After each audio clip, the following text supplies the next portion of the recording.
ini sakit.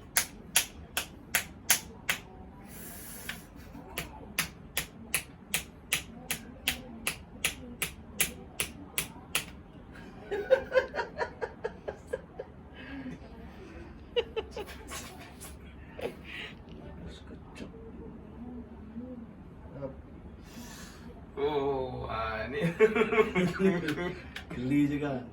hmm. Geli. Mana sakit. Oh. Geli. Apa yang rasa dah 2 hari, pukul 1 bangun batuk, Batuknya teruk. tak berhenti ya. Oh, urat dah tu kalau awal. Kalau malam Batuknya teruk tu urat. Kalau Batuk, siang kurang kan, Ah. buat kerja kurang kan. api masuk, apa peti sejuk tu tak tahan.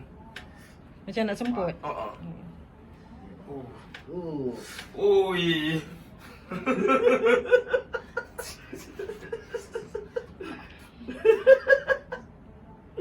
sedap. Ui.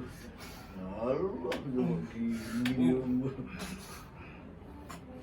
Besok badan sedap lah. Wak siapa bang? Selalu duduk kat sini. Wak Pak Yusak. Yusak. Tak ada dia. Tangan. Silo. Wak Yusak. Wahyu tak. Kau kenapa dia lutut ni? Tak, dia tulang belakang. Kalau dia tak berjalan. Iya. Hmm. Tapi dia rasa kat lutut.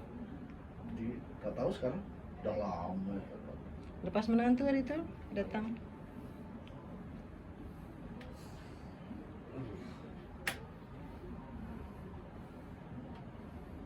Kan sedap. Aduh, buah. Nanti balik agak macam nak demam makan ubat. Abang cik kan tak sihat. Soalnya tak boleh cuti. Hari tu cuti sehari je Jumaat. Dah teruk, dah panggil semua.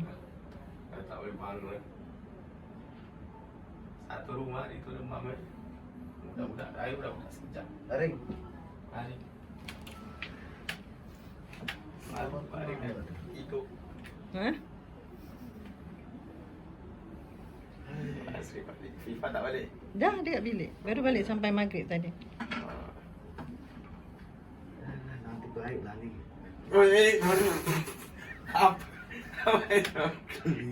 Sakit.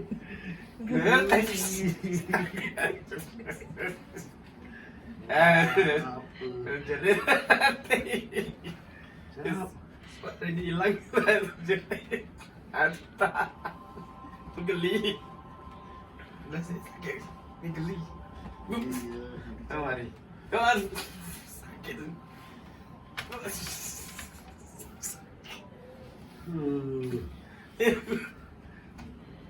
Sakitnya semacam. Ini pun sedap.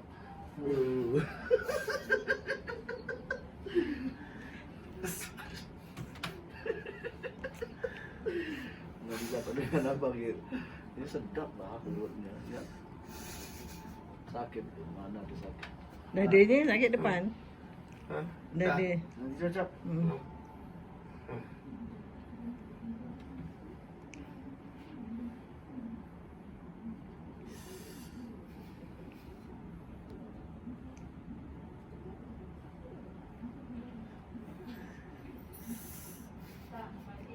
Ah, ya.